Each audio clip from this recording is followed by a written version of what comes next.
سابق وزیر اور تلنگانہ قانون ساز کونسل میں اپوزیشن کے سابق قائد محمد علی شبیر نے جمعے کو مطالبہ کیا کہ ریاستی حکومت نئے سیکریٹریٹ کی زیر تعمیر عمارت میں زبردست آگ لگنے کے واقعے پر وضاحت جاری کرے۔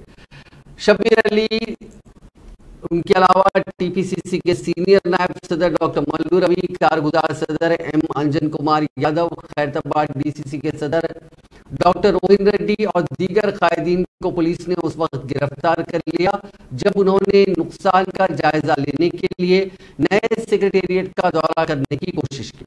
جمعے کی صبح آگ لگنے کے واقعے کی وجہ سے انہیں حیدرآباد پولیس نے کانگریس ہیڈ کوارٹر گاندھی بھون میں ہی روک دیا اور جب انہوں نے باہر آنے کی کوشش کی تو انہیں حراست میں لے لیا گیا، انہیں گوشہ محل پولیس اسٹیشن منتقل کیا گیا اور بعد میں رہا کیا گیا۔ میڈیا کے نمائندوں سے بات کرتے ہوئے شبیر علی نے وزیر اعلیٰ چندر شیکھر راؤ پر الزام عائد کیا کہ وہ آگ کے واقعے کو ایک موک ڈرل قرار دے کر اسے چھپانے کی کوشش کر رہے ہیں۔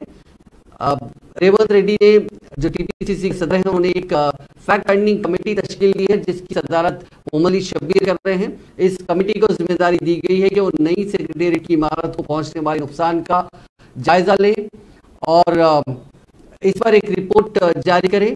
آپ کو بتا دیں کہ یہ قریب 550 کروڑ سے زائد پبلک منی سے اس عمارت کی تعمیر کی جا رہی ہے۔ شبیر علی نے کہا کہ BRS حکومت اس واقعے کو موک ڈرل قرار دے کر حقیقت کو چھپانے کی کوشش کر رہی ہے۔ یہ پبلک بلڈنگ ہے اور لوگوں کو آگ کے واقعے سے متعلق تمام تفصیلات جاننے کا حق ہے۔ انہوں نے پوچھا کہ BRS حکومت اپوزیشن قائدین کو اس جگہ کا معائنہ کرنے کی اجازت دینے سے کیوں ڈر رہی ہے جبکہ حکومت اسے ایک موک ڈرل قرار دے رہی ہے۔ انہوں نے کہا کہ بظاہر تاریخ میں یہ پہلا موقع ہوگا کہ رات 3 بجے ایک زیر تعمیر اور نامکمل عمارت میں موک ڈرل کی گئی ہو۔ موک ڈرل کے لیے لگائی گئی آگ اتنی شدید تھی کہ اسے بجھانے میں مبینہ طور پر 11 فائر ٹینڈرز کی ضرورت پڑی۔ انہوں نے کہا کہ چیف منسٹر چندر شیکھر راؤ کو چاہیے کہ وہ پولیس عہدیداروں کو اس طرح کے غیر عقلی اور غیر منطقی نظریات پیش کرنے پر مجبور نہ کرے۔